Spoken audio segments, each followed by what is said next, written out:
there are ways to mitigate those risks. One of the first one is to do proper due diligence on the developers, because they're not all equal. So we try to see if they have a good reputation on the market by talking with other people, Then you can always try and secure bank guarantees, escrows. It's very difficult again, and this is very dependent on whether the developer agrees with this or not. Yes, we know that in the US, it's common practice. Escrow account is not something that is widely used in Portugal. Some developers actually take it quite personally if you tell them, I don't trust you. One of the third point is using independent lawyers. We always advise that you use an independent lawyer who will be representing you, a bit like a buyer's agent, and will have you in the corner, can review the contract. Include penalty clauses for delays. Again, this will be subject to the developers. So they always give themselves anyway a margin for delays. If you can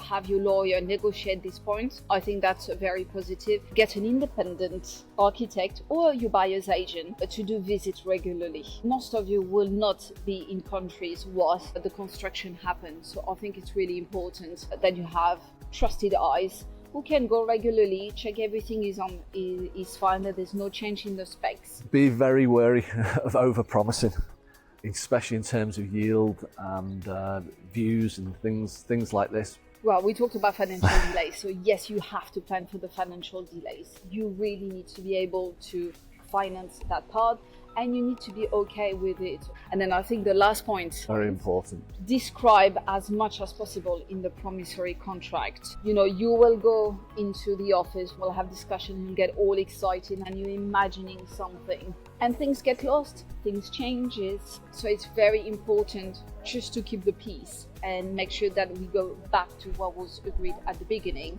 What's the timeline that they have to obey to? What are the amenities? Yeah, and even things like parking spaces, storage rooms, if they're defined, put them in your contracts. And I think the last point is be realistic, right? Yeah. You need to understand there may be delays, it may not look exactly how you expected, and you need to be okay with that. All right, so how do we conclude? Is it a good idea or not, Joe? Personally, I think it is a good idea. Yeah, especially if you're looking at maybe making the leap but aren't quite ready. You have other ideas for your finances, or you're waiting to restructure your finances. Yes. I think it's a very good way. And if you get in early on a project, you will be able to save money. Also, first come, first serve.